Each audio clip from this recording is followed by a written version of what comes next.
আশ্চর্য তো, বাবা তো পুরোপুরি সুস্থ আছে। তাহলে তাহলে শান্তি ফোন করে আমাকে ডাকলো কেন? আর নিজেও তো বাড়িতে নেই। ফোন করলাম, ফোনটাও ধরছে না।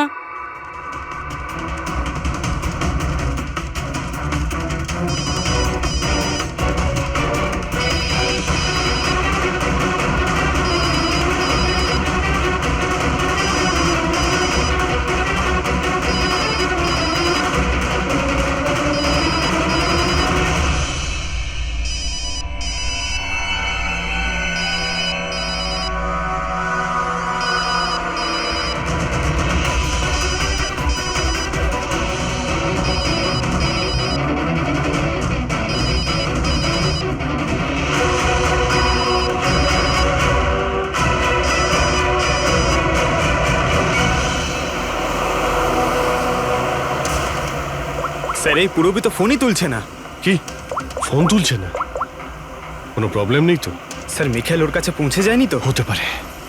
ওই যে ফোনটা এসেছিল ওর বাড়ি থেকে ওর বাবার শরীর খারাপের ব্যাপারে, হতে পারে ফোনটা মিখেলই করেছিল। স্যার, পুরবির কিছু হবে না তো? আশা করছি আমরা সময় মতো পৌঁছে যাব। যদি পুরবীর কিছু হয় তাহলে না,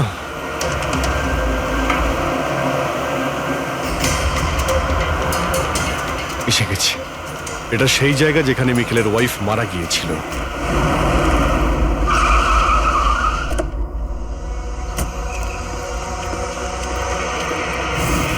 পুরবী!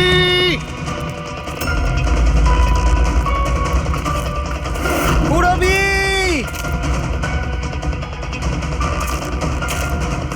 পুরবী! পুরবি! ওই দিকটা দেখো। পুরবি!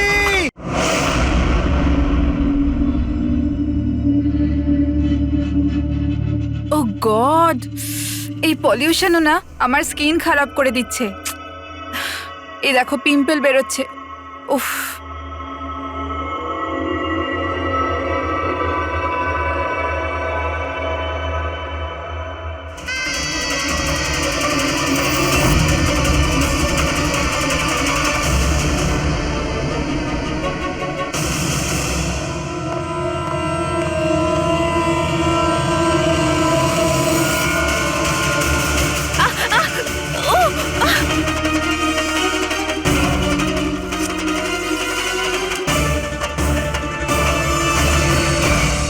স্যার, প্রথমে তো আপনাকে ধন্যবাদ জানাই যে আপনি আমাদের ডকুমেন্টারিতে অংশগ্রহণ করতে রাজি হয়েছেন।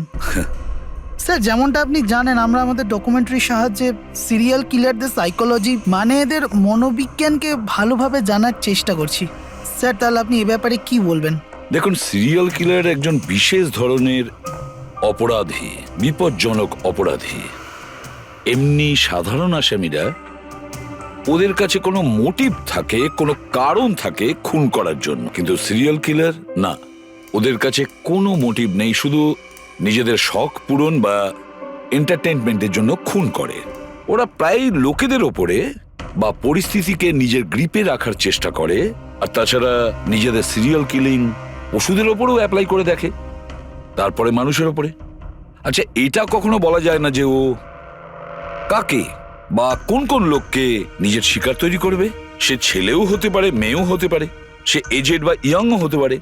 কিন্তু একটা ব্যাপার আছে যেটা ওদের প্যাটার্ন হয় কিলিং এর, সেটা 2-3-4টে খুনের রিপোর্ট দেখার পরেই সেটা বোঝা যায়, আর তখনই আমরা আস্তে আস্তে ওদের পিছু নিতে পারি, তার আগে নয়। অনেক ক্ষেত্রে তো এরা কয়েক মাস ধরে নিজের শিকারের ওপর নজর রাখে, আর যখনই সুযোগ পায় ঝাঁপিয়ে পড়ে আর মেরে ফেলে। এই কারেন্ট কি করে চলে গেল?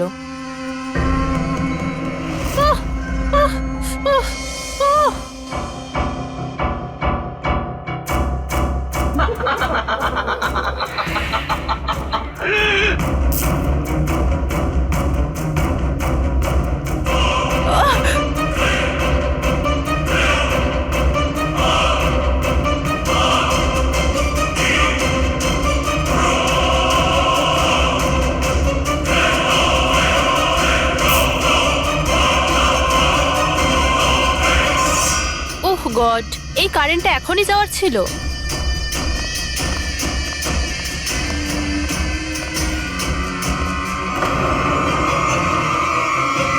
আহ, কে? উফ, উফ।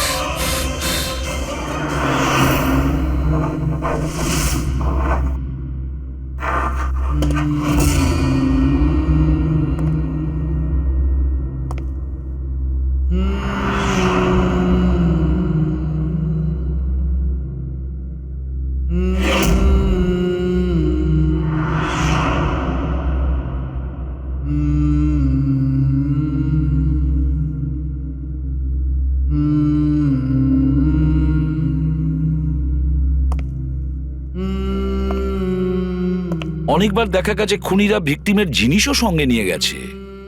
ভিকটিমকে খুন করার পরে হয়তো নিজের জয়ের মেডেল ভেবে। যে কোনো জিনিসই হতে পারে। কোনো মহিলার ঝুমকো দুলও হতে পারে, বা আংটিও হতে পারে, আবার কোনো নখও হতে পারে, এমনকি ভিকটিমের চুলও হতে পারে, মাথার চুলও।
আমার চুল?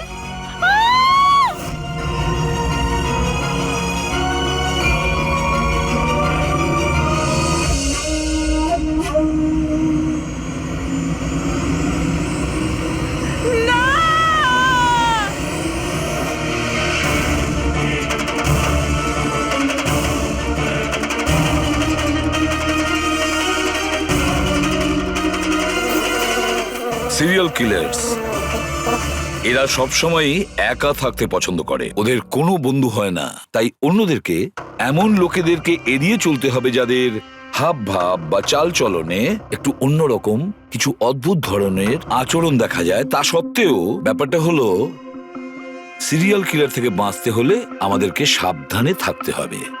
সত্যি সাবধানতার প্রয়োজন।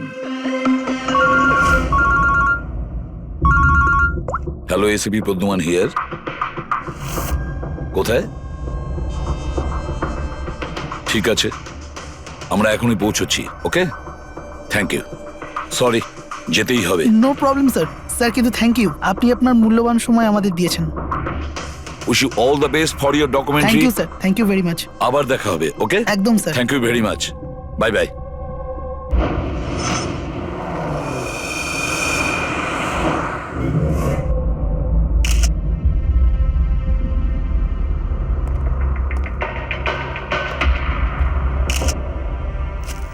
নিয়ে যাও। সালুকে দেখে কি মনে হচ্ছে?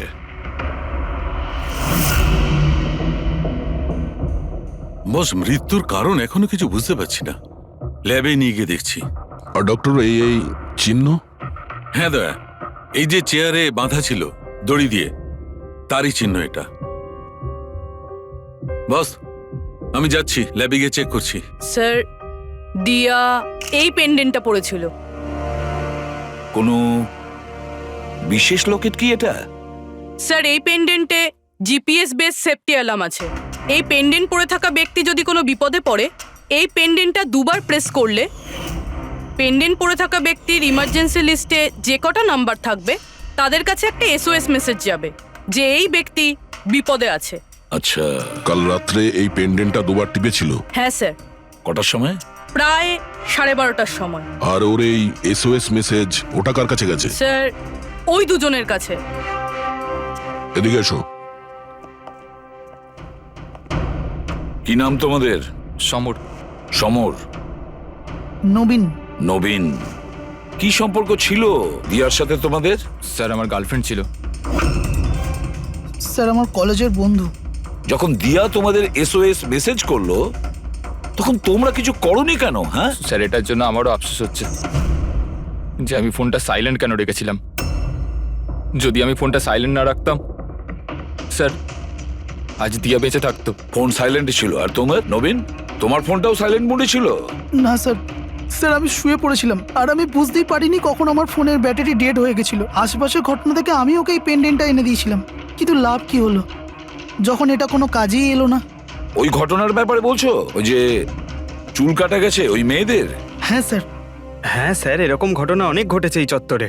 এই দিয়ার মতো অনেক মেয়েরই চুল কাটা হয়েছে, কিন্তু কাউকে হত্যা করা হয়নি। আর লোকে তো এটাও বলছিল যে কোনো আত্মা টাত্মার চক্কর আছে। কি বললে তুমি? ভূত, আত্মা?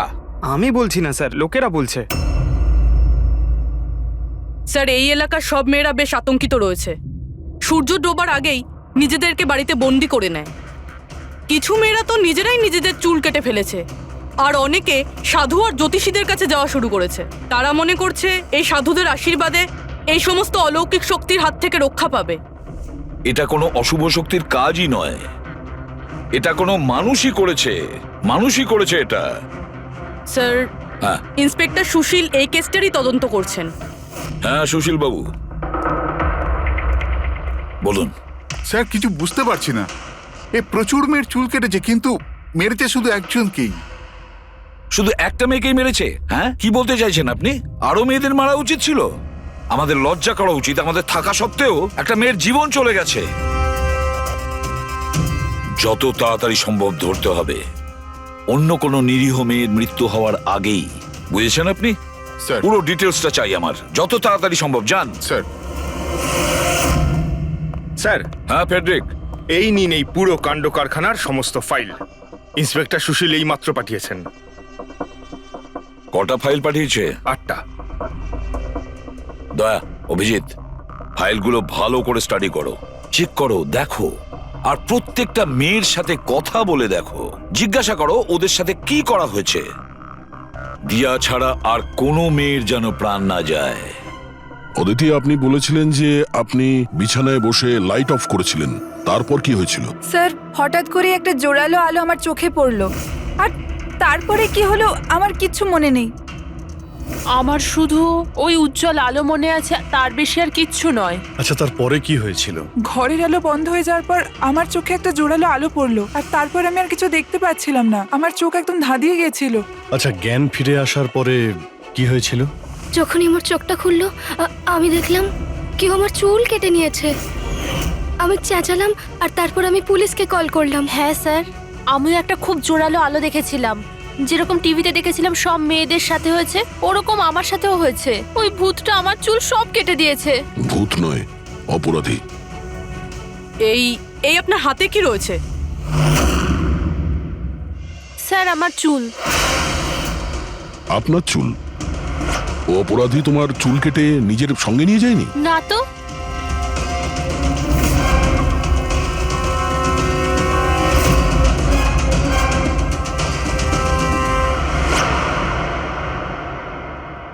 অদ্ভুত একটা ব্যাপার। এই আসামি যে যে মেয়ের চুল কেটেছে সেই চুলগুলো নিজের সঙ্গে নিয়ে গেছে, কিন্তু এই 4টে মেয়ের চুল কেটে চুলগুলো বাড়িতেই ফেলে গেছে। এটা কেন আসামি করলো আর কেন? স্যার, হতে পারে যে ওদের ওপর হামলা হয়নি, ওরা এগুলো এই নিউজে দেখেছে, তাই পাবলিসিটির জন্য এমন ভাব দেখাচ্ছে যে ওদের ওপরেই হামলা হয়েছে। স্যার, দুটো মেয়ের মানসিক অবস্থা খুব একটা ভালো নেই। ওদের ভুল ধারণা হয়েছিল ওদের সঙ্গে এরকম কিছু হয়েছে, কিন্তু সেরকম কিছু হয়নি। তার মানে শুধু 4টে মেয়ের ওপরে হামলা হয়েছে? অদিতি, বাণী, চিত্রা আর ঈশা। Yes sir. একটা কাজ করি আমরা আবার নতুন করে শুরু করি যেখান থেকে এসব শুরু হয়েছিল। ক্রাইম লোকেশনের ফটোগ্রাফ, প্রমাণ, যা কিছু পাওয়া গেছে ওখান থেকে সব কটা ভালো করে চেক করো দ্বিতীয়বার। কিছু না কিছু আমরা নিশ্চয়ই ছেড়ে গিয়েছি, যেটা এবারে আমরা পাবো।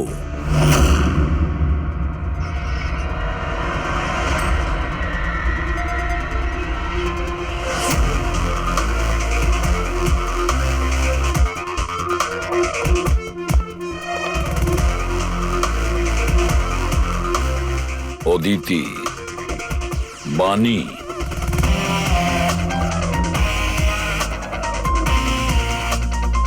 চিত্রা, ঈশা।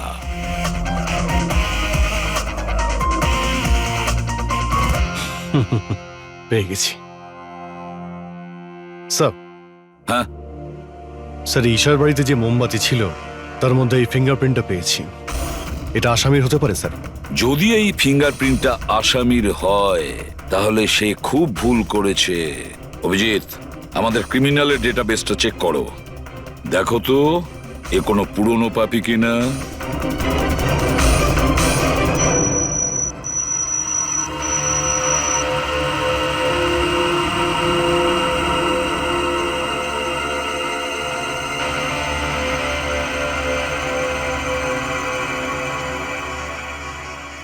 স্যার, হ্যাঁ বলো। স্যার, এ তো পুরনো পাপি, কিন্তু 17 বছর বয়স। 17 বছরের? হ্যাঁ স্যার, এই 17 বছরের বাচ্চাটা কুনাল। আর কয়েক মাস আগেই মদ খাওয়ার অপরাধে আন্ডারেজ ড্রিঙ্কিং এর জন্য একে গ্রেপ্তার করা হয়েছিল। মাত্র 17 বছরের ছেলে এইসব কাজ করছিল? এটা তো ওর সাথে দেখা করলেই জানা যাবে। এমনিতে তো সিরিয়াল কিলাররা অ্যাডিকশনের মধ্যেই থাকে, নেশা করে, ড্রাগস নেয়। এ থাকে কোথায়? স্যার, এ চুনাপট্টিতে থাকে। চুনাপট্টি? তাহলে আর দেরি কেন, দেখা করে আসো ওর সাথে চুনাপট্টিতে। বিশ্বাসই হচ্ছে না, একটা 17 বছরের ছেলে এইসব কাজ করছে কি করে?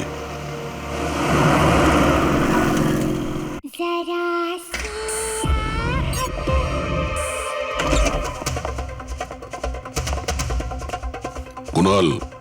হ্যাঁ, আপনারা কে? সিআইডি। সিআইডি? তোমার লজ্জা করে না? পড়াশোনা করার বয়সে এইসব করছো? হ্যাঁ কি স্যার? কে এসেছে কুনাল? আরে স্যার, আপনারা? ঈশা, তুমি এখানে কি করছো? স্যার, এটা আমার মাসির বাড়ি, কিন্তু আপনারা এখানে? কুনালের সঙ্গে দেখা করতে এসেছি। কুনাল এ আমার কাজিন স্যার। কাজিন? তুই তোর কাজিনের চুল কেটেছিস? স্যার, স্যার আমি তো স্যার ঈশা দিদির সাথে একটু মজা করেছিলাম স্যার। স্যার, আমি ওই চুল কেটে দেওয়া লোকটার ব্যাপারে নিউজ পেপারে পড়েছিলাম স্যার। আমি ভাবলাম এই মজাটাও একটু ঈশা দিদির সাথে করা যাক। মা, মা আমার চুল! আর মা আমার সব ও চুল চিল্লে কেটে চিল্লে দিয়েছে। সারা বাড়ি মাথায় তুললো আর পুলিশকে ফোন করে দিল স্যার। আমি ভয় পেয়ে গেছিলাম স্যার, সেই জন্য আমি ওই চুলগুলো ফেলে দিলাম স্যার, আর চুপচাপ বাড়ি থেকে বেরিয়ে গেলাম স্যার। তুই এত বাজে মজা করেছিস আমার সাথে? দিদি সরি। আমি তোকে কখনো ক্ষমা করব না, কখনো সরি নয়। সরি দিদি সরি সরি স্যার। স্যার, আমি শুধু ঈশা দিদির চুল কেটেছিলাম স্যার, বাকি কোনো মেয়ের চুল কাটিনি আমি স্যার। আমরা তোমার কথা বিশ্বাস করবো কি করে? আপনি চাইলে আমার মাকে জিজ্ঞেস করে নিন স্যার, যে দিন ওই ঘটনাগুলো ঘটেছে ওই দিন আমি বাড়িতেই ছিলাম স্যার। তোর সব জিনিসটা মজা লাগে না জানিস? যখনই ওই মুহূর্তের কথা ভাবি ভয়ে বুকটা আমার কেঁপে ওঠে। দিদি সরি দিদি তোমার সরি। ভাগ্য ভালো যে আমরা তোমাকে অ্যারেস্ট করছি না। নিজের স্বভাব পরিবর্তন করো, নাহলে ভবিষ্যতে বড় সমস্যায় পড়বে তুমি।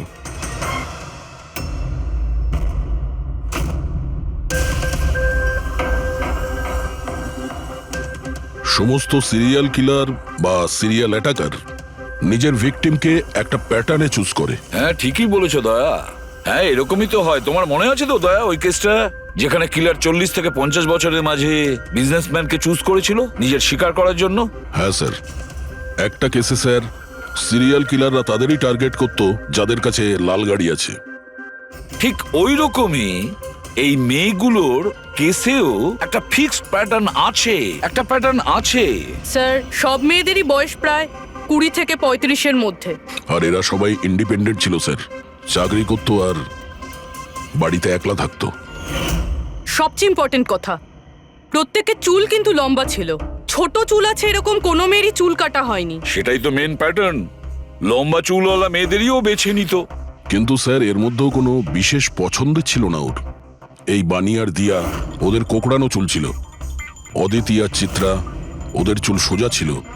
এই যে সিরিয়াল কিলাররা হয় না স্যার, ওরা স্পেসিফিক হয় নিজের পছন্দের বিষয়ে। হ্যাঁ, একটা ব্যাপার কমন, এই সব মেয়েদের পাশেও ক্যান্ডেল রেখে গেছে। হ্যাঁ, এই নটটা দয়া, একটা ব্যাপার নোটিশ করেছো তুমি? কি হয়েছে স্যার? এই নটস গুলো দেখো, অদিতি আর চিত্রাকে যেভাবে বেঁধেছিল চেয়ারের উপর, নটস গুলো দেখো, এখানে এক রকমের নটস, আর দিয়া আর বাণীকে যেভাবে বেঁধেছিল এই নটস গুলো একেবারে আলাদা। দয়া, যে নটস দিয়ে দিয়া আর বাণীকে বাঁধা হয়েছিল এই নট গুলোকে বো লাইন নট বলে, বো লাইন নট যেরকম টাইয়ের হয় না, আর এই নট গুলোকে বলে triple barrel not, triple barrel not. কেউ কাউকে যদি বাঁধে স্যার, তাহলে তো একই রকম গিট ব্যবহার করবে, কিন্তু ও দু ধরনের গিট ইউজ করেছে। এটা মনে হচ্ছে যে আমাদের ভুল বোঝানোর চেষ্টা করছে, কিংবা এর মানসিক পরিস্থিতি ঠিক নয়, স্কিউজোফেনিক আছে ওর। হ্যাঁ, কিন্তু দয়া, সবার আগে আমাদের এটা জানতে হবে ও শিকারগুলো বাছে কি করে আর কখন বেছে নিত, আর ও শিকার বেছে নিত কোন জায়গায়। হয়তো সব মেয়েরা একই অফিসে চাকরি করত, একই জিমে যেত বা একই বিউটি পার্লারে যেত, কোনো না কোনো একটা সূত্র নিশ্চয়ই আছে, আর যেটা এদের সবাইকে এক করে দিয়েছে। কিন্তু কি? স্যার, এই দিয়ার বন্ধু সমর আর নবীন, ওদের বক্তব্য যে রাতে দিয়া খুন হয় ওই রাতে ওরা নাকি ডান্ডিয়া খেলতে গেছিল প্রেমাল গ্রাউন্ডে। প্রেমাল গ্রাউন্ড? হ্যাঁ স্যার, চিত্রা ওখানেই গেছিল ডান্ডিয়া খেলতে, যেই রাতে ওর চুল কাটা হয়েছিল। অদিতি আর বাণী, খোঁজ নাও তো পঙ্কজ, যে ওরা প্রেমাল গ্রাউন্ডে গিয়েছিল কিনা।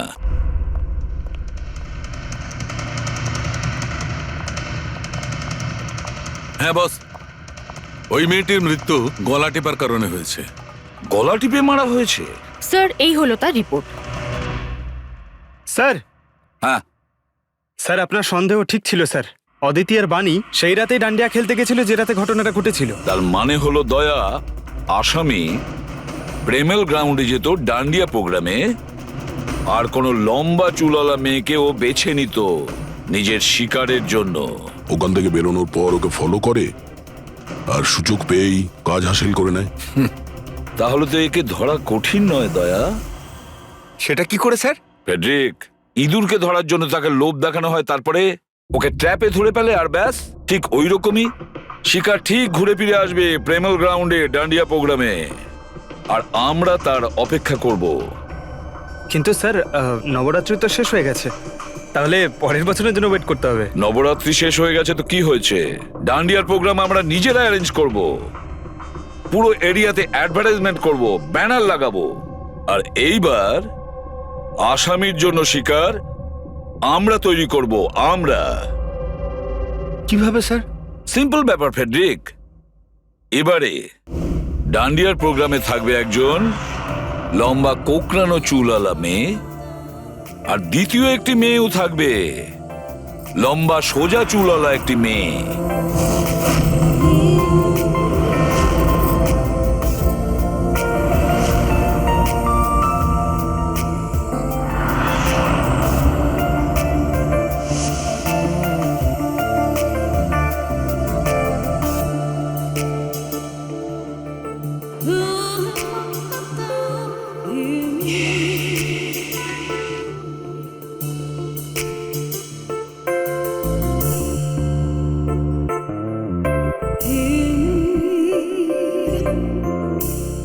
এখন এই নকল চুলের এক্সটেনশন আসল বলে মনে হচ্ছে।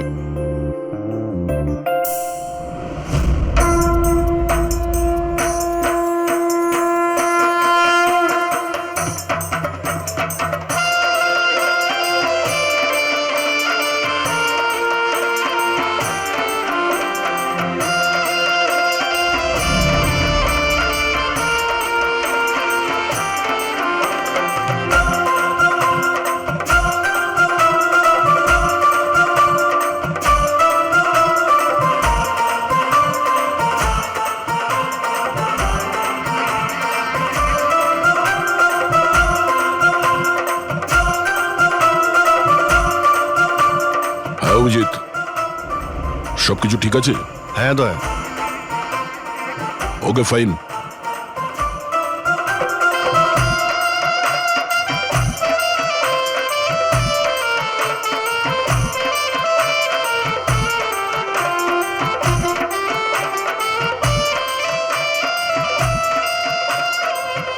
High ma'am. হাই। ওয়াও, আপনি তো খুব সুন্দরী। আপনার মেকআপ খুব সুন্দর হয়েছে।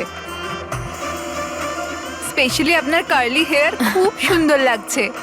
Thank you. You welcome.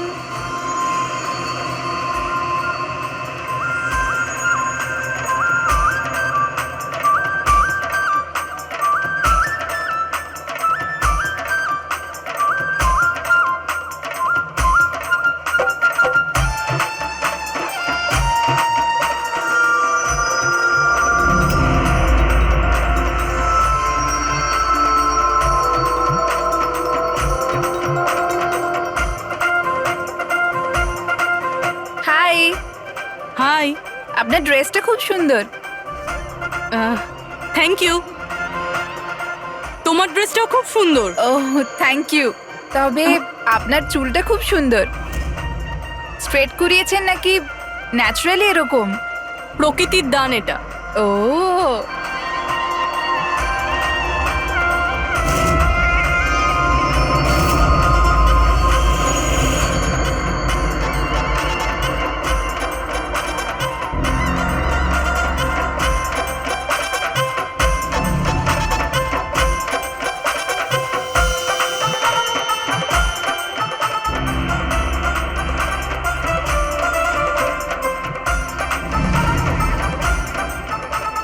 শোনো, আমার পাশে একটা ছেলে ডান্স করছে, একটু গন্ডগোলের মনে হচ্ছে।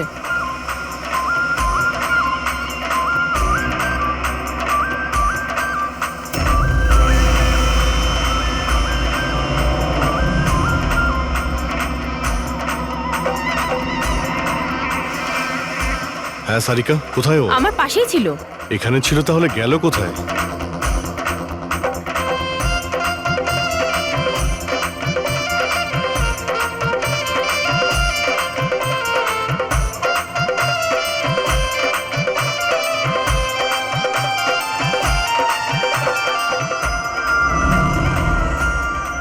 রবি, স্যার।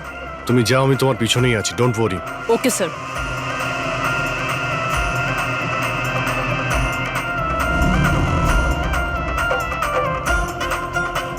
হ্যাঁ অভিজিৎ, আমি রবির পিছনে যাচ্ছি, তুমি সারিকার পিছনে থেকো। ওকে, আমি সারিকার পেছনে যাচ্ছি। ওকে।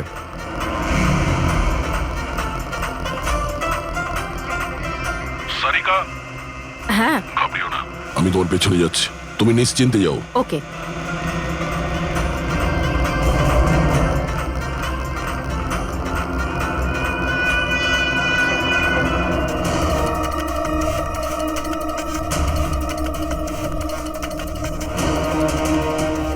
ওফো, এখানে তো কোনো অটো বা ট্যাক্সি কিছুই পাচ্ছি না। মনে হচ্ছে বাড়ি পায়ে হেঁটেই যেতে হবে।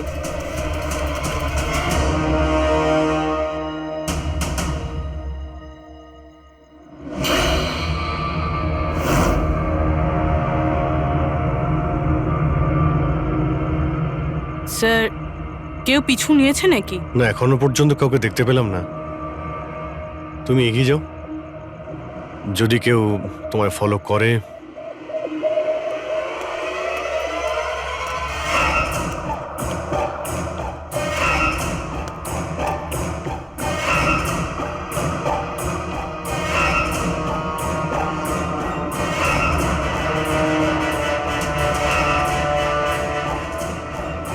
দয়া, আমার মনে হয় কেউ আমাকে ফলো করছে। কাউকে দেখতে পাচ্ছ? না সারিকা, অল ক্লিয়ার। ওকে।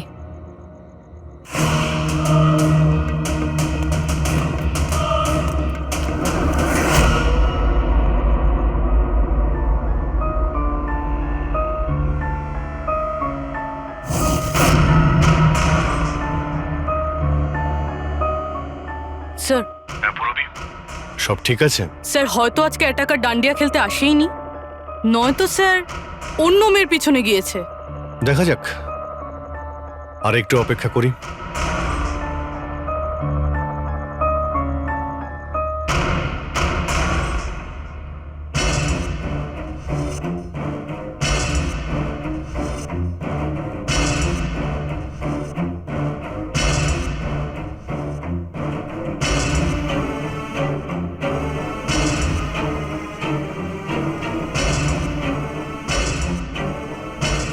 সারিকা সব ঠিক আছে?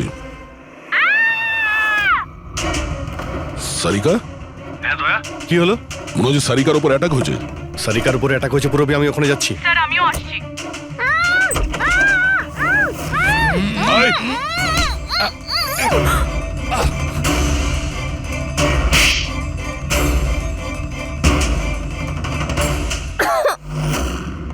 ও নো, সারিকা তুমি ঠিক আছো? হ্যাঁ আমি ঠিক আছি।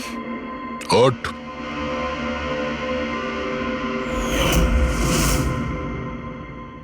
আরে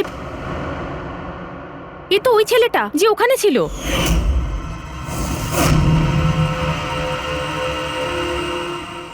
চুল কাটার প্রচুর শখ তোর, হ্যাঁ? তোর জন্য সেলুন খোলাচ্ছি আমরা। বল, দিয়াকে কেন মেরেছিস? না না না স্যার, আমি কাউকে কি মারিনি। কথা বলছিস?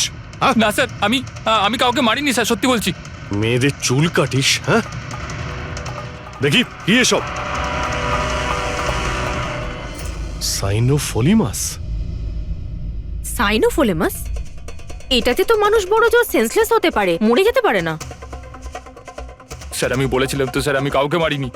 আমি শুধু মেয়েদের অজ্ঞান করবার জন্য এটা ব্যবহার করতাম, যাতে করে ওদের চুলগুলো ভালোভাবে কাটতে পারি। দিয়াকে মেরেছিস কিভাবে?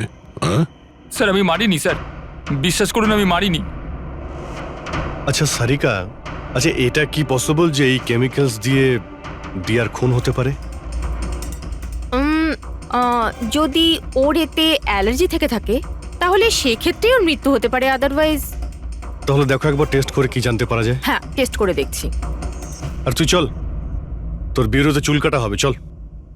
আচ্ছা পুরবি কোথায়? ওর তো এখানে আসার কথা ছিল। পুরবি তো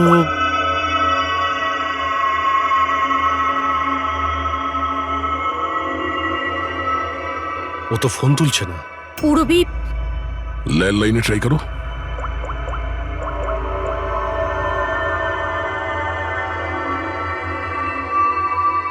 রিং হয়ে যাচ্ছে।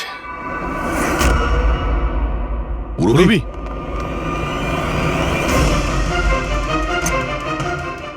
পুরবি, আচ্ছা অপরাধী তো আমাদের সঙ্গে ছিল, তাহলে এগুলো করলো কে? তার মানে দুজন রয়েছে, আর দুজনে একই রকমের অপরাধ করছে। পুরবি, পুরবি, ঠিক আছো? কি হয়েছিল? স্যার ঠিক ওই রকমই হয়েছে। প্রথমে বাড়ির লাইট চলে গেল, আর তারপর আমার চোখে একটা তীব্র আলো পড়ল, আর আমি অজ্ঞান হয়ে গেলাম। কি? কিন্তু স্যার এই সবকিছু কিন্তু একটা মেয়ে করছিল। মহিলা? ওখানে ছেলে আর এখানে মেয়ে, ব্যাপারটা কি? কোনো ব্যাপার না, চুল তো কেটে নিয়েছে, এবার এই কাটা চুল দিয়েই ওকে আমরা খুঁজে বের করব।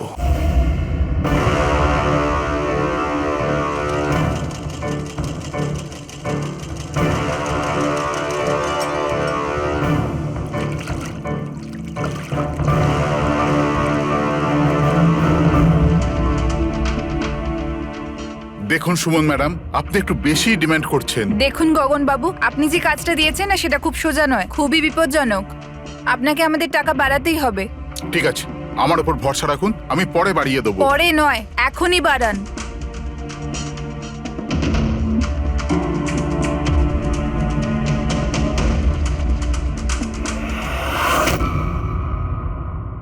এটা কি গগন স্যার?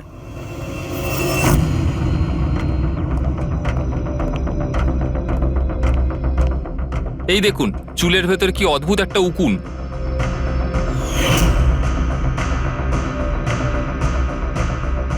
আগে কখনো এরকম উকুন দেখিনি, আর দেখবেও না, কারণ এই উকুনগুলো সিআইডির হয়ে কাজ করে, আর এর নাম হলো মাইক্রোস্কোপিক ট্র্যাকিং ডিভাইস। আর এই জন্যই আমি তোমাকে আমার চুল কাটতে দিয়েছি, যাতে এটার সাহায্যে এখানে পৌঁছতে পারি আর জানতে পারি আসলে ব্যাপারটা কি।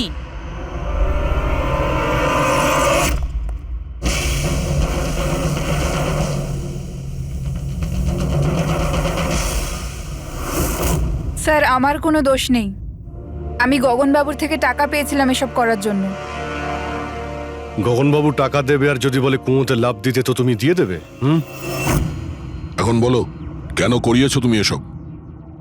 আমি যে কথাগুলো বলবো সেটা একটু আশ্চর্যজনক আপনার নিশ্চয়ই লাগবে, কিন্তু এটা সত্যি যে আমাদের ব্যবসায় মানুষের চুলের দাম সোনার দামের থেকে কম নয়।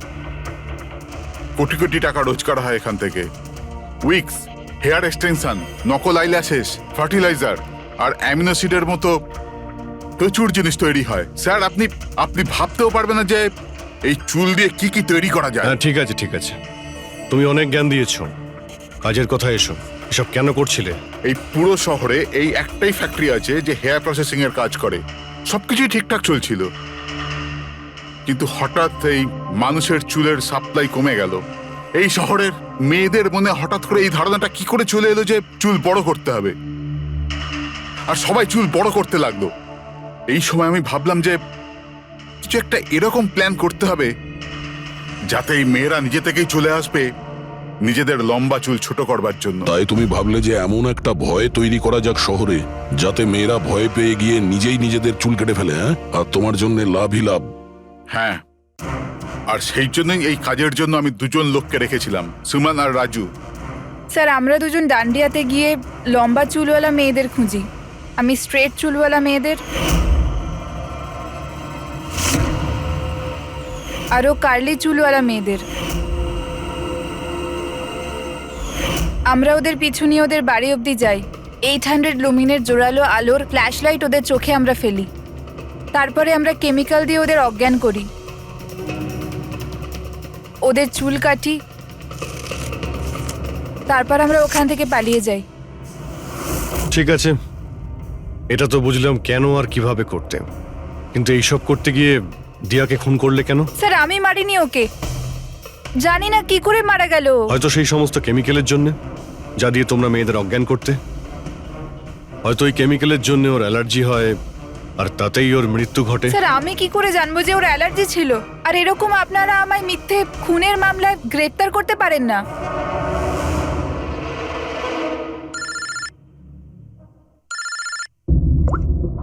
হ্যাঁ, ডক্টর সালুকে।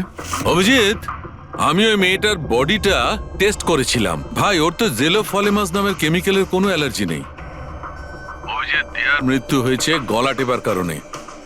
আরো একটা কথা, আমি ওর ফুসফুসের মধ্যে একটা ফাইবারের টুকরো পেয়েছি, কোনো কাপড়ের ফাইবার। তার মানে এটা পরিষ্কার যে কেউ কোনো কাপড় দিয়ে অথবা কোনো বালিশ দিয়ে ওর মুখটা চেপে ধরেছিল, সেই কারণে ওর নিঃশ্বাস বন্ধ হয়ে গেছে আর মারা গেছে। তার মানে দিয়ার চুল কাটার পরে আর আমাদের পৌঁছানোর আগে অন্য কেউ নিশ্চয়ই ছিল দিয়াদের বাড়িতে, যে দিয়ার মুখটা বালিশ দিয়ে চেপে ধরেছিল আর দিয়া মারা যায়। মানে খুনির এই চুল কাটার সঙ্গে কোনো সম্পর্কই নেই? হ্যাঁ পঙ্কজ, এই খুনি অন্য কেউ। খুনি ওদের দুজনের মধ্যেই কেউ একজন, ওদের দুজনের মধ্যে যাদের দিয়া SOS মেসেজ পাঠিয়েছিল। সমর, তোমার মোবাইল ফোনটা সাইলেন্ট মুডে ছিল, এই জন্য দিয়ার পাঠানো SOS মেসেজ তুমি দেখতে পাওনি। হ্যাঁ স্যার। আর নবীন, তোমার ফোনের ব্যাটারি চলে গেছিল, তাই তো? Right sir. মিথ্যে। স্যার, আমরা মিথ্যে কথা কেন বলবো স্যার? তাহলে কি মোবাইল কোম্পানি মিথ্যে কথা বলছে? হ্যাঁ, এটা ওদেরই রিপোর্ট। এই রেকর্ড অনুযায়ী পরিষ্কার বোঝা যাচ্ছে যে তোমরা দুজন তোমাদের বাড়িতে ছিলে না।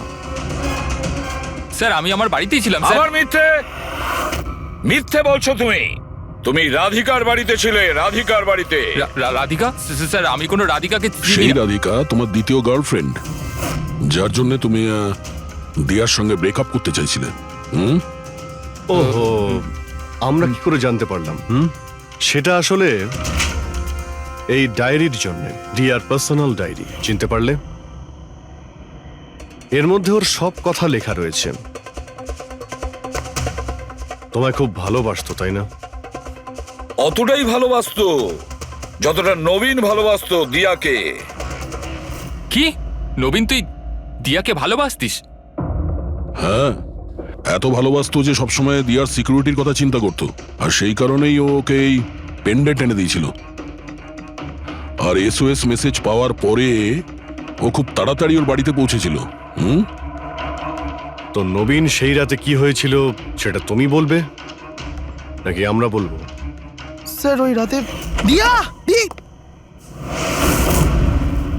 দিয়া দিয়া দিয়া ওঠো, দিয়া জল, দিয়া দিয়া দিয়া ওঠো, দিয়া দিয়া তুমি তুমি তুমি ঠিক আছো? দিয়া এসব কে করেছে? তোমাকে কে বেঁধেছে? সমর কোথায়? কি বললে তুমি?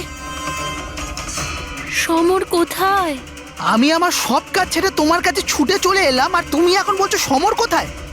SOS মেসেজ তো ও পেয়েছে, তাহলে ও সাহায্য করতে কেন এলো না যখন তোমার ওকে সব থেকে বেশি প্রয়োজন? দিয়া শোনো, যদি এই দুনিয়ার সব থেকে বেশি কেউ তোমায় ভালোবাসে, তবে শুধু সেটা আমি, আর কেউ নয়, সমরও নয়। নবীন, আমি তোমার ভাবনাকে সম্মান করি, কিন্তু আমি তোমাকে ভালোবাসি না। প্লিজ এইসব ছাড়ো, আর প্রথমে আমাকে খোলো আর পুলিশকে ডাকো। মনে হচ্ছে কেউ আমার চুল কেটে দিয়েছে। কেটে যাওয়া চুল তো আর ফেরত পাবে না, কিন্তু ভেঙে যাওয়া হৃদয় দ্বিতীয়বার আর জুটতে পারে না। নবীন, নবীন কোথায় যাচ্ছ?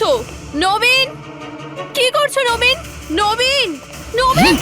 যদি আমি দিয়াকে এত না ভালোবাসতাম, তাহলে আমি হয়তো ওর প্রাণও নিতাম না। ভালোবাসা, যাকে তুমি ভালোবাসা বলছো সেটা ভালোবাসা নয়, স্বার্থপরতা।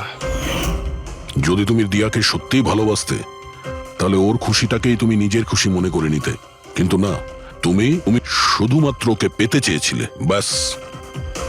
নিজের ভালোবাসা বাঁচাতে সবাই নিজের প্রাণ পর্যন্ত দিয়ে দেয়।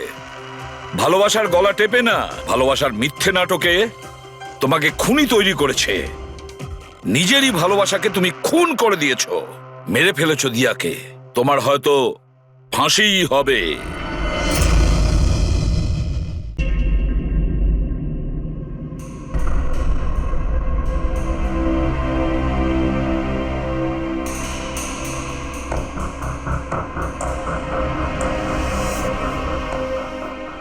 কি ব্যাপার অভিজিৎ, খুব অস্থির দেখাচ্ছে, কি হয়েছে?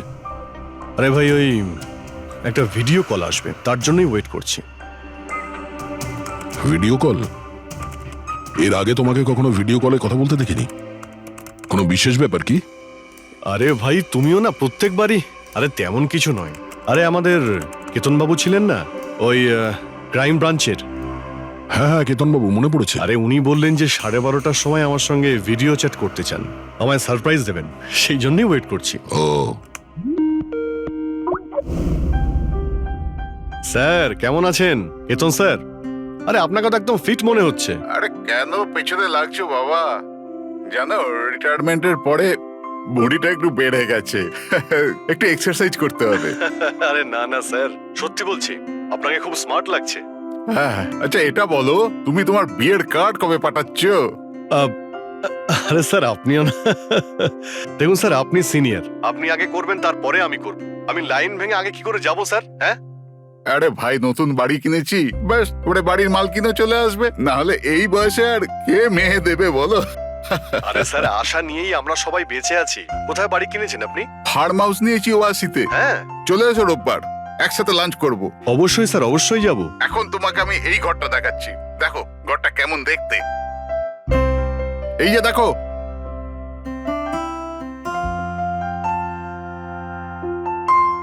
এবার আমি তোমাকে দেখাবো আমার স্টাডি রুম।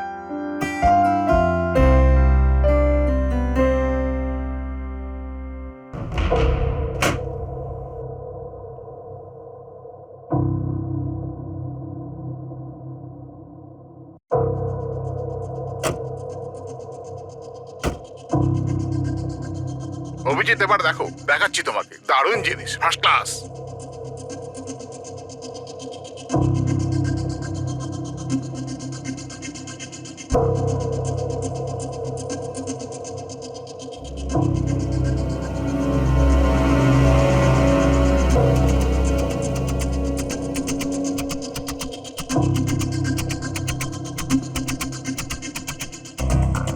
দেখলে অভিজিৎ, এটা হলো আমার স্টাডি রুম। স্যার, খুব ভালো হয়েছে, খুব ভালো।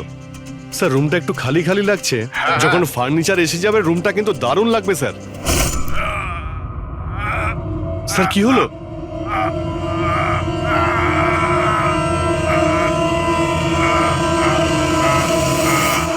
ও নো স্যার কি আরে হয়েছে? ভাই স্যারকে কেউ ছুরি মেরে দিয়েছে। ছুরি মেরে দিয়েছে? কোথায়? কে মেরেছে ছুরি? বুঝতে পারছি না। কিন্তু তুমি তো ভিডিও চ্যাট করছিলে ওর সাথে না? হ্যাক করছিলাম, কিন্তু হঠাৎ করে এই ছুরি কোথা থেকে এলো আর কিভাবে ওনার লাগলো কিছুই বুঝতে পারলাম না। কি?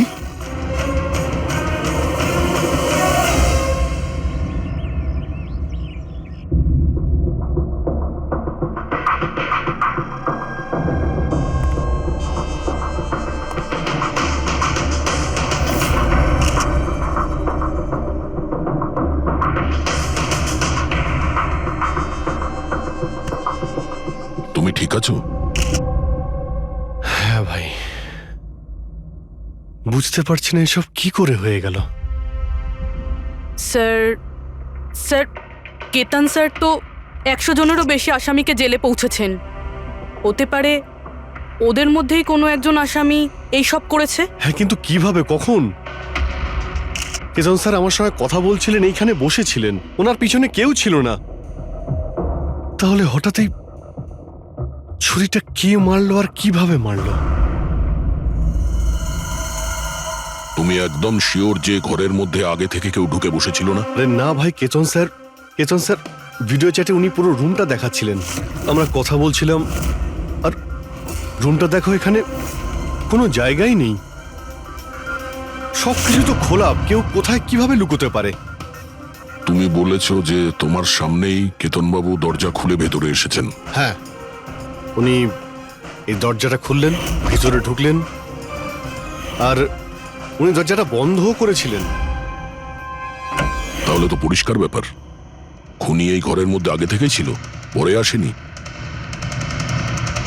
আর সেটাই তো ভাই আমি দেখতে পেলাম না কেন? আরে আমার কথা ছাড়ো, ইনি কেন দেখতে পেলেন না? স্যার এই রুমটাতে আসার আর কোনো রাস্তা নেই, এই দরজাটা ছাড়া। জানলা টানলা কিছুই নেই। পুরবি, এই রুমটা আবার ভালো করে চেক করো, কোনো না কোনো গুপ্তগত হতেই হবে এই রুমের। স্যার স্যার আমি 3 বার চেক করেছি, প্রত্যেকটা জায়গা, প্রত্যেকটা কোণা, সবকিছুই। সত্যি এই রুমে আসার আর কোনো রাস্তা নেই। কোনো না কোনো গুপ্ত রাস্তা তো হবেই এই রুমের। কিছু গন্ডগোল আছে এখানে, না হলে এটা সম্ভব নয় যে অভিজিৎ ওই খুনিকে দেখতে পায়নি। এই কেতনবাবু এখানে একাই থাকতেন না? হ্যাঁ, একাই থাকতেন, এখানে কেয়ারটেকার থাকতো। তাহলে এটা জানতে হবে যে কে কে ওনার সঙ্গে দেখা করতে আসতো, আর কে কে জানতো কেতনবাবুর এই নতুন বাড়ির ব্যাপারে। ইয়া, পঙ্কজ স্যার। এই কেয়ারটেকারকে ডেকেছো তুমি? হ্যাঁ স্যার, কথা হয়েছে, আসছে। ফ্রেডি, প্রত্যেকটা ফিঙ্গারপ্রিন্ট নেবে, একটাও যেন বাদ না যায়। হ্যাঁ স্যার, প্রতিটা কোণের ফিঙ্গারপ্রিন্টস তুলে আনবো স্যার। স্যার আমি তো দুদিনের ছুটিতে গেছিলাম, আমি কি করে জানবো যে এরকম এত বড় একটা ঘটনা ঘটে যাবে? তুমি ছাড়া এখানে আর কে কে আসতো? কেতন স্যার আর কার্পেন্টার। কতজন কার্পেন্টার ছিল? 3টে। আর কতদিন ধরে কাজ করছিল? প্রায় 1 মাস ধরে। 1 মাস ধরে? তার মানে ঘরের কোনা কোনা ওরা জানতো। এই কার্পেন্টার কেতনবাবু কোথা থেকে এনেছিলেন? ওনার পরিচিত ছিল নাকি কেউ পাঠিয়েছিল? না স্যার, ওরা কেতন স্যারের জানাশোনা লোক ছিল, কারণ ওরা কেতন স্যারের আগের বাড়িতেও কার্পেন্টারের কাজ করেছে। তুমি শিওর যে আর কেউ আসেনি? না স্যার। হ্যাঁ মনে পড়েছে স্যার, 2জন অচেনা লোক এসেছিল। একজন কোনো এক ইন্টারনেট কোম্পানি থেকে এসেছিল, আর দ্বিতীয়জন ওয়াটার পাইপলাইন চেক করতে এসেছিল। ওরা পুরো বাড়ি ঘুরে দেখেছিল। স্যার এর জন্য আমাকে বকেছিলেন। কেন বকেছিলেন? কেননা আমি ওদের ভেতরে আসতে দিয়েছিলাম। স্যারের ওই 2জনের প্রথম থেকে আসার কোনো খবর ছিল না, আর স্যার ইন্টারনেট কানেকশনের জন্য কাউকে কিছুই বলেনি। আর এটা কবেকার ঘটনা? এটাই 2-3 সপ্তাহ আগের কথা। ও, মনে হচ্ছে এই দুজনেই কোনো গন্ডগোল করেছে। আচ্ছা, 5 বছর আগে তোমরা যখন এই কেসটা সলভ করেছিলে, তখন কেতনবাবু ছাড়া এই টিমে আর কে কে ছিল? আমি, পুরবী, কেতন স্যার আর মহেন।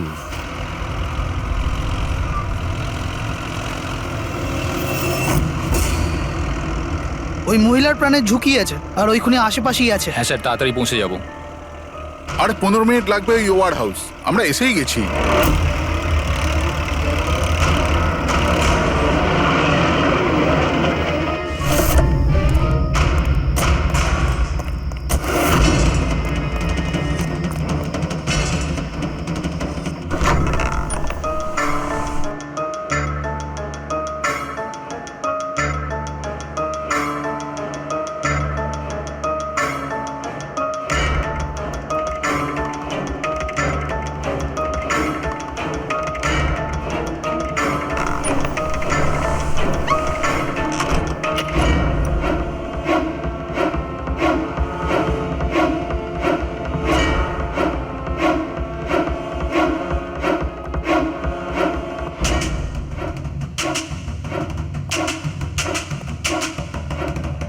স্যার, এখানে তো কোনো মহিলাকে দেখতে পাচ্ছি না, আর ওই অপরাধীও নেই। ওটা কোনো মিথ্যে কল ছিল না তো? কোনো কারণ তো হবেই যে কেউ আমাদের ফোন করে এখানে ডাকলো, আর সেই কারণ এই আশেপাশেই আছে।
স্যার, স্যার, বিনোদ, হ্যাঁ স্যারকে কেউ ছুরি মেরেছে।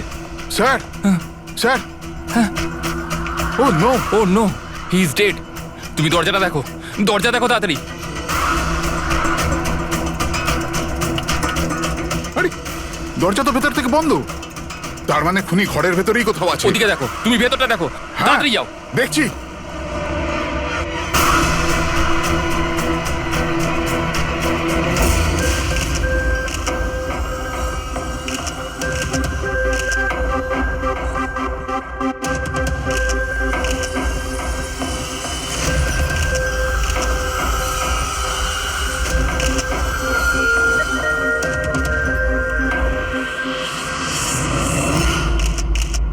তাহলে এখানে কেউ ছিল না? হ্যাঁ স্যার, সত্যি বলছি, এখানে মেহেন স্যার আর আমাদের ছাড়া আর কেউ ছিল না।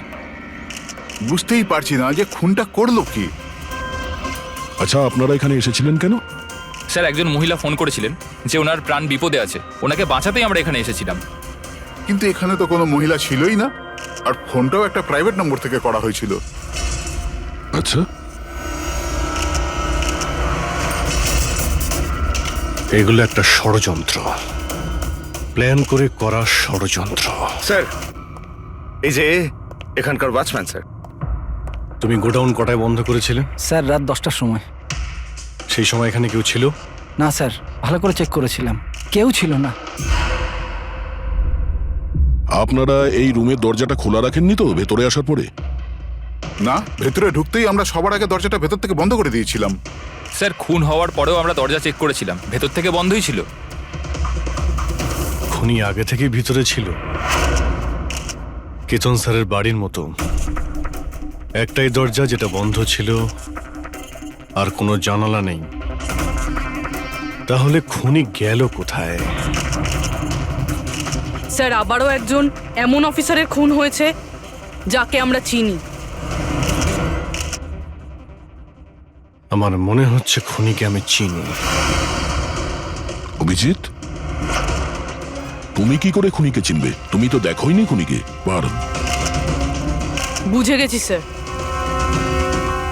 আপনি কার দিকে ইঙ্গিত করছেন?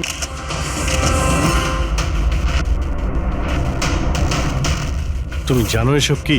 হ্যাঁ, এটা এশিয়ার নামকরা ক্লাসিক আর্টওয়ার্ক, কিন্তু এসবের এই কেসের সঙ্গে কি সম্পর্ক? যেটাকে তুমি এশিয়ার বিখ্যাত আর্টওয়ার্ক ভাবছো, সেটা আর্টওয়ার্ক ঠিকই, কিন্তু অরিজিনাল নয়। এটা ডুপ্লিকেট, নকল।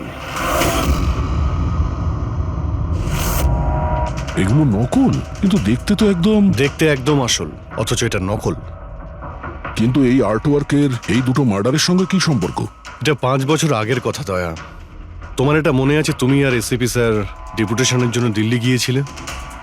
সেই সময় কিছুদিনের জন্য আমি আর পুরবী একটা কেসে ক্রাইম ব্রাঞ্চের হয়ে কাজ করেছিলাম। হ্যাঁ হ্যাঁ হ্যাঁ, কিছু কিছু মনে পড়ছে। এটা সেই কেস না যাতে কেউ নকল আর্টওয়ার্ক বানিয়ে সেটাকে বেশি দামে বেচার চেষ্টা করছিল? কারেক্ট। এই আর্টওয়ার্ক সেই বানিয়েছে, মিখেল। ওর নাম মিখেল।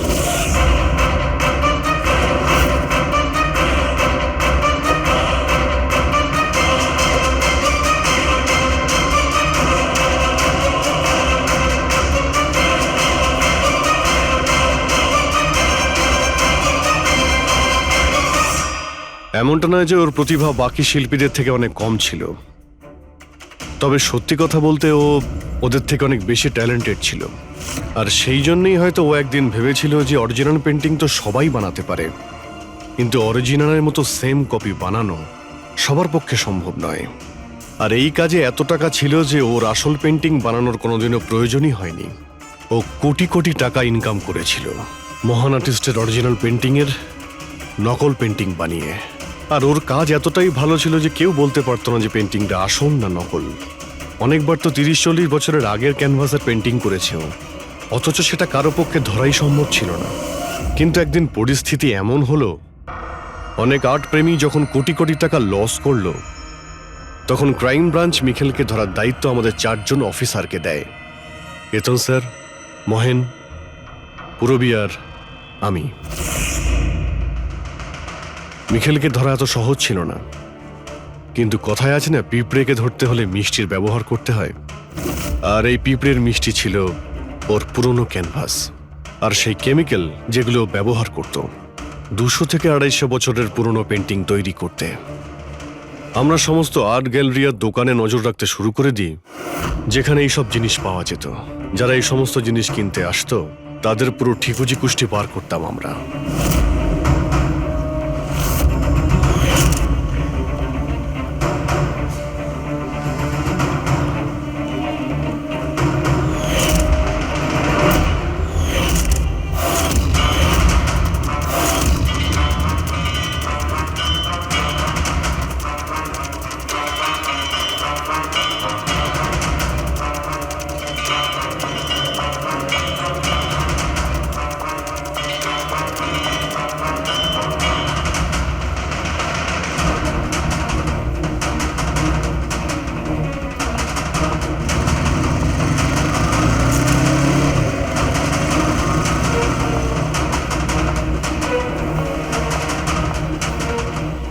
এই যতগুলো ছবি পাঠাচ্ছি প্রত্যেকের ডিটেলস আমার লাগবে।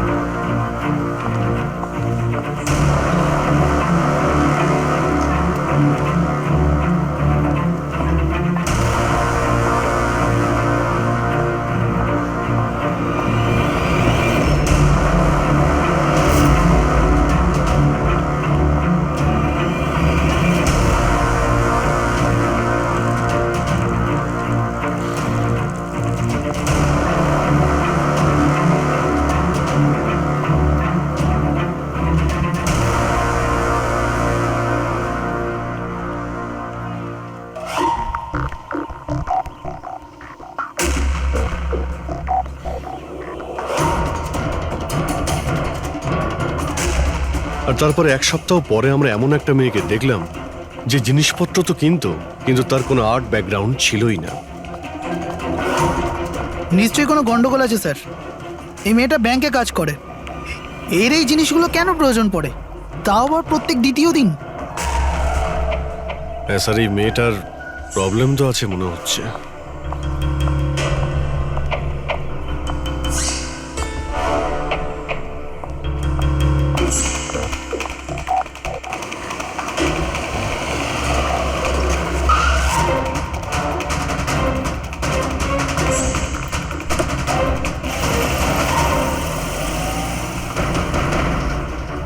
এই মেয়েটার একটু গন্ডগোল আছে, ওর পিছু নাও, দেখো কোথায় যাচ্ছে।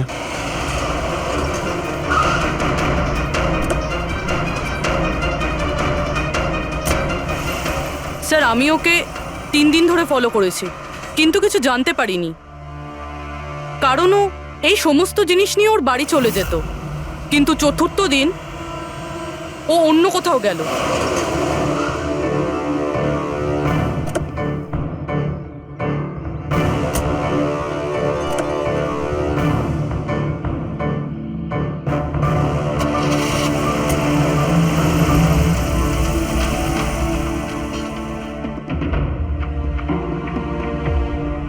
নিখিল, নিখিল, নিখিল, নিখিলও না, এখনো লাঞ্চটাও করেনি।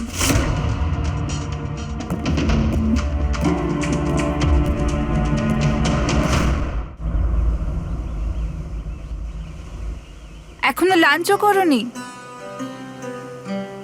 এত কি কাজে ব্যস্ত থাকো যে খাওয়ার টাইম থাকে না? তোমায় দেখলেই তো আমার পেট ভরে যায়। জানো, বেবিকে মাখন লাগানোর না, এটা অনেক পুরনো আইডিয়া। মাখন নয়, সত্যি বলছি, তোমার মতো ভালোবাসতে পারে এমন জীবনসাথী কোথায় পাবো আমি, যে আমার জন্য নিজেকেও বিপদে ফেলতে পারে। আমি তো তোমার জন্য নিজের জীবনটাও দিতে। খবরদার, এরকম কথা যদি আরেকবার তুমি বলেছ, যদি তোমার কিছু হয়ে যায় না, আমি এই দুনিয়াটাকে আগুন লাগিয়ে দেবো। এত ভালোবাসো আমায়? নিজের থেকেও বেশি। যদি আমি কিছু চাই, তুমি আমায় দেবে? আমি জানি তুমি আমার থেকে কি চাইবে, যে আমি কেন সবকিছু ছেড়ে দিচ্ছি না। জানোই যখন, তাহলে তুমি কেন ছেড়ে দাও না?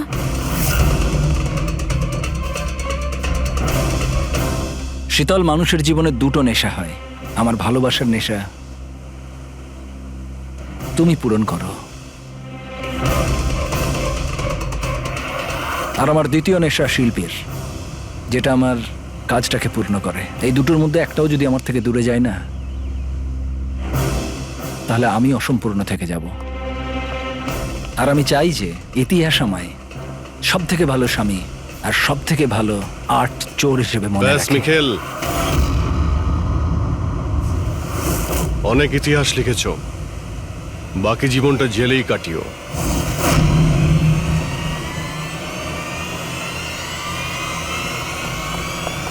Mikheil,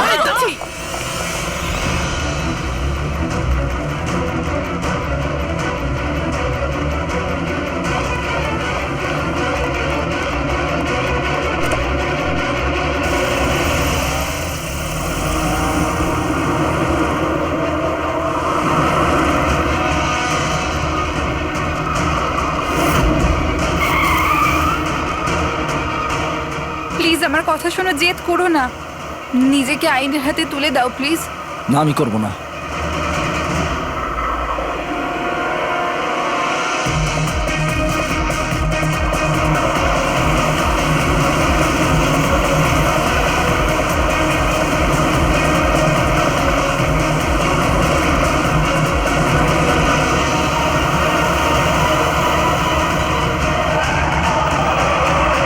Nikhil,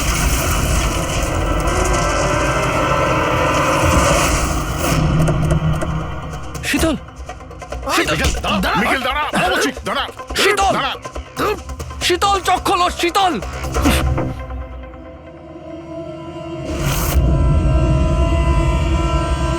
she is dead sir. তোমাদের জন্য আমার শীতল আমাকে ছেড়ে চলে গেল। ছাড়বো না আমি তোমাদের। তোমার স্ত্রীর মৃত্যুর জন্য আমরা দুঃখিত, কিন্তু তার জন্য দায়ী আমরা নই, তুমি। না তুমি অপরাধের রাস্তায় হাঁটতে, আর না তোমার পাপের শাস্তি তোমার স্ত্রীকে ভোগ করতে হতো। কাজের শাস্তি কে পাবে এটা ভবিষ্যৎ বলবে। ওর 5 বছরের শাস্তি তো এতদিন শেষ হয়ে গেছে, কিন্তু ওর স্ত্রীর মৃত্যুর প্রতিশোধের আগুন হয়তো ওর মনের ভিতরে এখনো জ্বলছে। মানে কেতনবাবু আর মেহেনের পরে ওর টার্গেট এখন পুরবি আর তোমার ওপর। কারেক্ট। কিন্তু স্যার ও এসব করছেটা কি করে? কারণ নজরে পড়ছে না কেন? এবার এই রহস্যের পর্দা তো মিখেলই তুলতে পারবে। ও তোমার আর আমার কোনো ক্ষতি করার আগে মিখেলকে আমাদের ধরতেই হবে। স্যার স্যার কেতন বাবুর বাড়ি থেকে যে ফিঙ্গারপ্রিন্টসগুলো পেয়েছিলাম, ওটা কারোর সঙ্গে ম্যাচ হয়েছে? স্যার ওই ওয়াটার পাইপলাইনে যে কাজ করে সে নির্দোষ হলেও যে লোকটা ইন্টারনেটের কাজ করে সে খুব গোলমেলে। এই ইন্টারনেটের লোকটা কে? Sir Ramen sir. Sir sir পুরনো পাপি স্যার। এই তো 6 মাস আগে ও অথর রোড জেল থেকে ছাড়া পেয়েছে স্যার। Arthur road jail? ওই মিখেলকে তো ওই জেলেই রাখা হয়েছিল। তার মানে ওই জেলেই এই অপরাধের প্ল্যানিংটা করা হয়েছিল মিখেল আর ওই রমন জব মিলে নিয়ে। তুই নিশ্চয়ই আবার জেলে যেতে চাইবি না? না স্যার, আমি দ্বিতীয়বার জেলে পাঠাবেন না স্যার। যদি আজ আমি মিখেলকে না পাই তাহলে তোকে এখানেই পুঁতে দেবো। না স্যার, মিখেল আমার সাথে এখানেই দেখা করতো, এখানেই দেখা করতো। আমি সেখানেই নিয়ে যাচ্ছি আপনাদের। আমার মিখেলকে চাই, ব্যাস। হ্যাঁ স্যার, ওখানেই নিয়ে যাচ্ছি আপনাদের।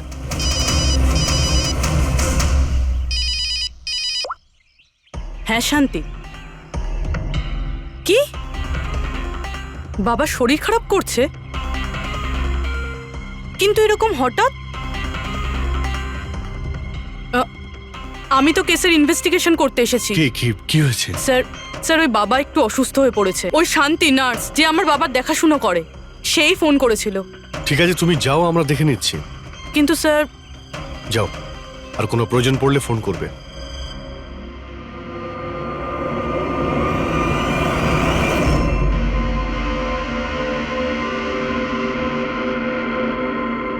কি হলো স্যার? ফ্রেডি, আমি এটা ভাবছি যে আমাদের এই সিআইডির কেরিয়ারে আমরা অনেকেই ক্লোজ রুম মার্ডার সমাধান করেছি, কিন্তু তাদের মধ্যে একটা কেসও এরকম ছিল না। হ্যাঁ স্যার, এর আগেও এরকম ঘর বন্ধ থাকার কেস এসেছিল। কোথাও না কোথাও তো গোপন রাস্তা খুঁজে পাওয়াই যেত খুনির আসার এবং যাওয়ার জন্য। হ্যাঁ, হয়তো রুমের মধ্যে কোনো গুপ্ত পথ থাকে, না হলে রুমের মধ্যে কোনো রাস্তা বানানো হয় খুন করার জন্য। কিন্তু এখানে না তো কোনো গুপ্ত রাস্তা আছে, না রুমের মধ্যে কোনো গন্ডগোল করা হয়েছে, না। আর এই খুনি এমন যাকে দেখাই যাচ্ছে না। স্যার, আমার তো ভেবেই কিরকম মাথাটা ঘোরা শুরু হয়ে গেছে। খুনিকে দেখা যাচ্ছে না কেন? অনেক বছর আগে আমি একটা সিনেমা দেখেছিলাম যেখানে হিরো একটা গ্যাজেট লাগিয়ে অদৃশ্য হয়ে যেত, কিন্তু ওটা তো সিনেমা ছিল না স্যার। হ্যাঁ, ওটা তো সিনেমা ছিল, কিন্তু এটা তো বাস্তব জীবন। স্যার, কি ভাবছেন আপনি? এটাই ভাবছি, এর মধ্যে কোন জিনিসটা আমি বুঝতে পারছি না।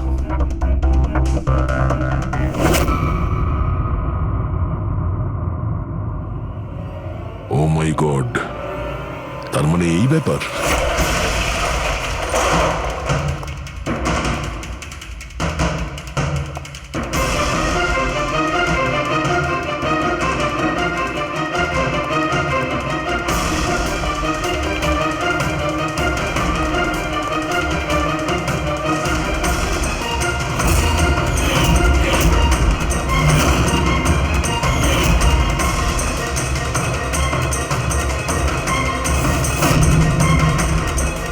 অনেকদিন ধরেই আমাদের 4 জনকে ফলো করছিল, আর তুই ওকে হেল্প করছিলি এই সমস্ত কাজে? হ্যাঁ স্যার।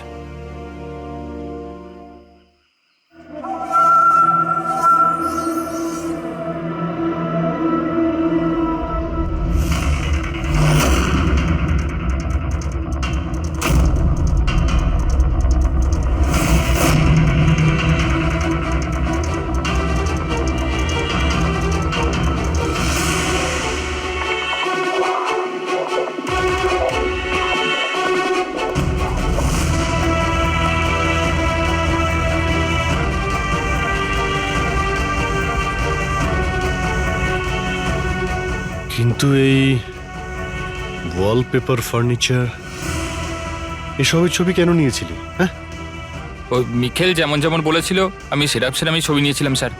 ব্যাস, আমি শুধু জানতাম না এই ছবিগুলো নিয়েও কি করবে স্যার।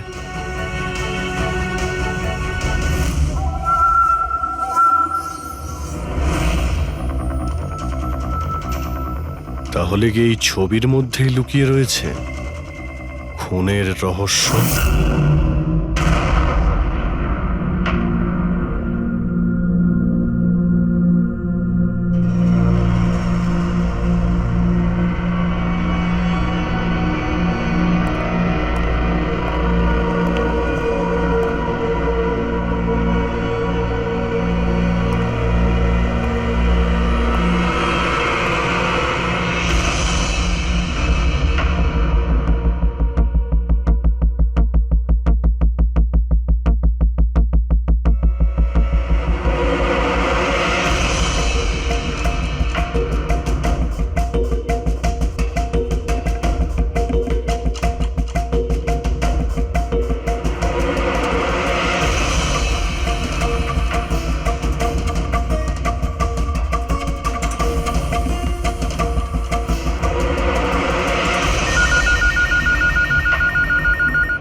হ্যালো, কেমন আছো অভিজিৎ বাবু?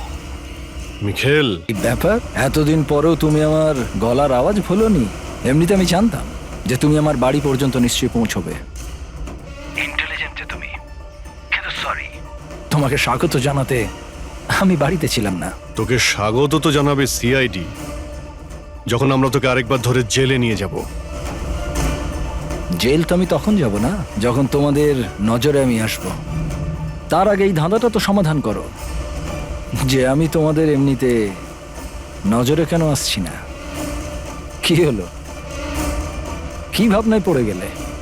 হ্যাঁ, আমি জানি তুমি ইন্টেলিজেন্ট, কিন্তু এতটাও ইন্টেলিজেন্ট নও যে এই কেসটাকে সমাধান করো। কেসটা তো তোমার আর পুরবীর মৃত্যু দিয়েই শেষ হবে। মিখেল, না না না না না না না, রাগ নয় অভিজিৎ বাবু, রাগ করে কেন নিজের বিপি বাড়াচ্ছ? চলো একটা ছোট্ট তোমায় হিন্ট দিয়ে দিই। আমায় তুমি সেখানেই দেখতে পাবে যেখানে এই গল্পের শুরু হয়েছিল, যেখানে শীতলকে তুমি আমার থেকে ছিনিয়ে নিয়েছিলে। পুরবী মারা যাওয়ার আগে তো নিশ্চয়ই পৌঁছতে পারবে। মিখেল, মিখেল, হ্যালো পঙ্কজ, তুমি এক্ষুনি পুরবীকে ফোন করো, ওকে বলো বাড়িতে থাকতে, বাইরে বের না হতে। ও, কি হলো স্যার? আচ্ছা, আমি যেটা ভাবছি সেটা যদি ঠিক হয় তাহলে জানা যাবে যে খুনি এগুলো কিভাবে করলো। কিভাবে? আশ্চর্য তো, বাবা তো পুরোপুরি সুস্থ আছে। তাহলে তাহলে শান্তি ফোন করে আমাকে ডাকলো কেন? আর নিজেও তো বাড়িতে নেই। ফোন করলাম, ফোনটাও ধরছে না।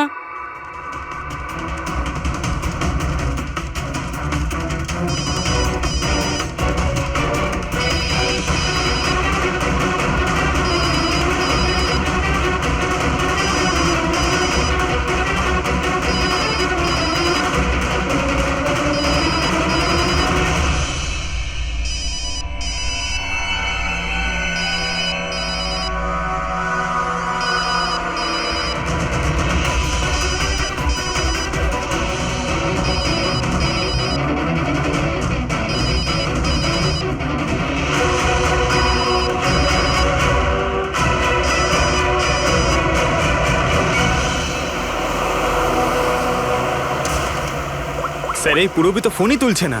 কি, ফোন তুলছে না? কোনো প্রবলেম নেই তো? স্যার, মিখেল ওর কাছে পৌঁছে যায়নি তো? হতে পারে।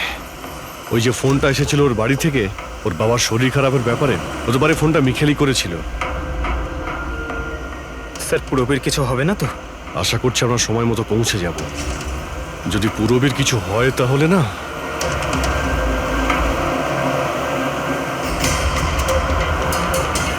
এসে গেছি। এটা সেই জায়গা যেখানে মিখেলের ওয়াইফ মারা গিয়েছিল।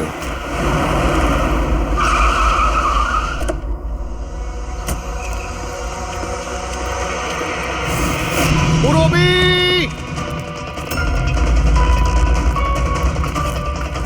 পুরবী!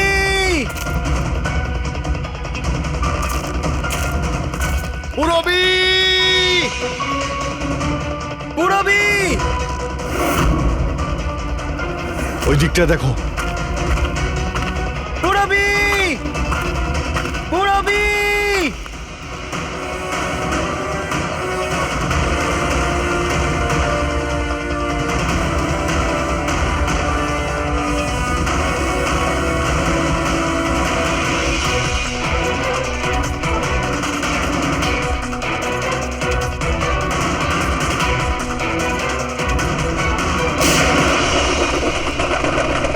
পুরবী! পুরবী!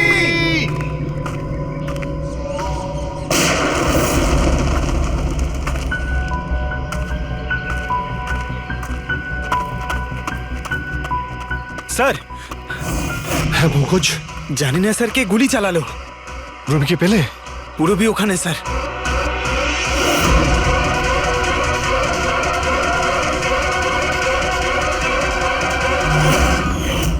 ও নো! পঙ্কজ, অ্যালার্ট থাকবে। আমাকে কভার করো, আমি যাচ্ছি পুরবীর কাছে।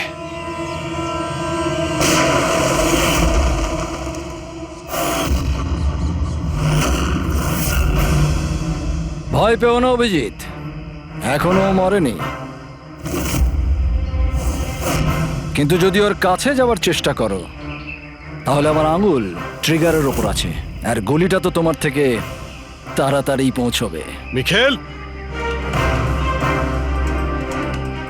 গুলি চালিও না। দেখো, তুমি প্রতিশোধ নিতে চাও তো? দেখো আমি এসে গেছি, তুমি পুরবীকে যেতে দাও। খবরদার, কোনো চালাকি নয় অভিজিৎ, কারণ তুমি আমাকে দেখতে পাবে না, কিন্তু আমি তোমায় ভালো করে দেখতে পাবো।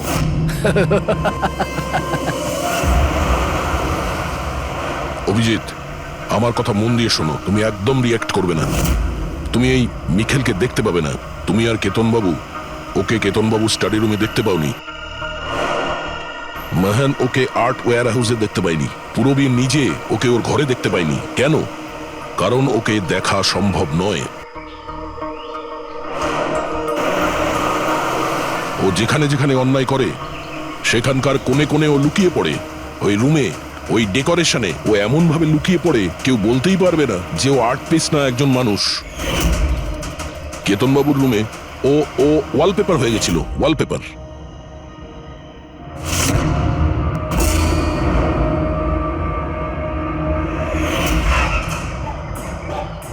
আর মেহানের ওই ওয়্যার হাউসে ও ও পোর্ট্রেট হয়ে গেছিল।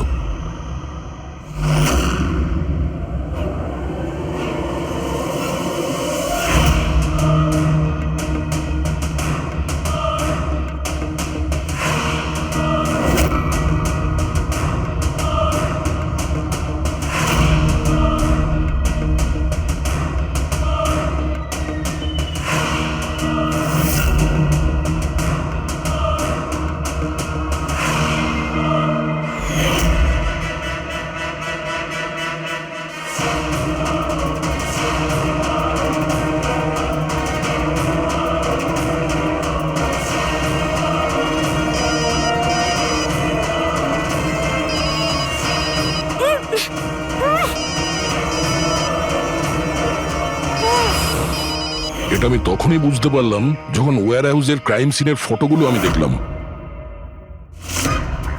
তখনই আমার নজর ওই পোর্ট্রেটের আঙুলের ওপর গেছিল।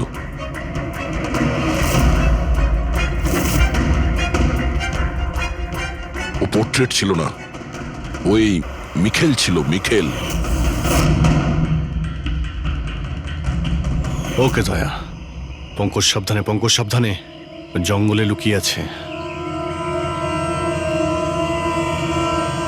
পঙ্কজ, তুমি এখানেই থাকো, পুরবীর দিকে নজর রাখবে। মিখেল, আমরা কিছুই করব না, আমরা এখান থেকে চলে যাচ্ছি।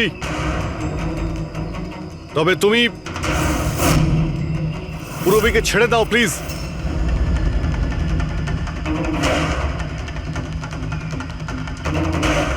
দেখো এসব করে আর কোনো লাভ নেই। আমি এখানে এসে গেছি, তুমি তুমি বলো কোথায় যেতে হবে, আমি চলে যাচ্ছি।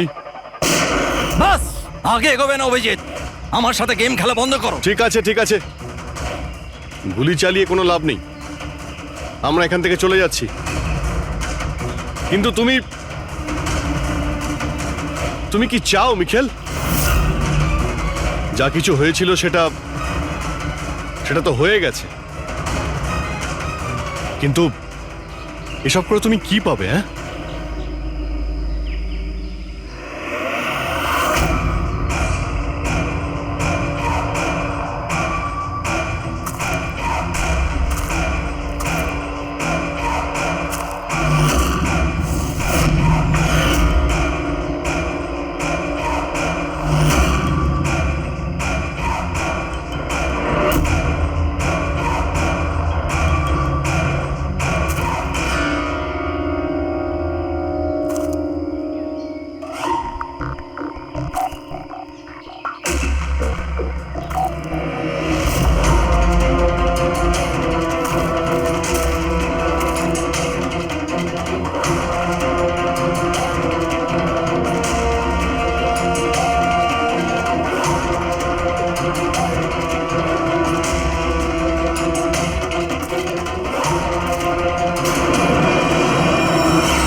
আমার শীতলকে তুই আমার থেকে নিয়েছিলি, আমি তোকে ছাড়বো না। আমার শীতলকে দূরে করেছিলি।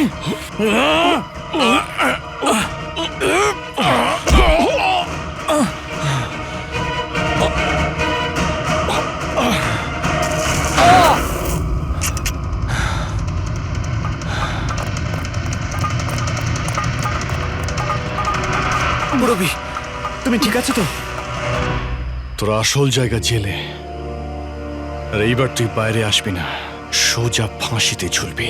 আমার বউয়ের জ্বলন্ত চিতা দেখে আমি শপথ নিয়েছিলাম যে যতক্ষণ না তোমাদের চারজনকে আমি শ্মশানে পাঠাবো, না বেঁচে থাকবো না মরবো। দুজন তো গেল, এখন তোমরা দুজন বেঁচে।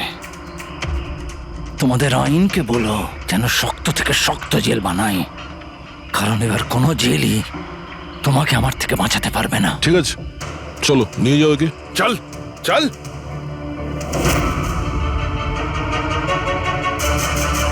আসবো, ফেরত আসবো।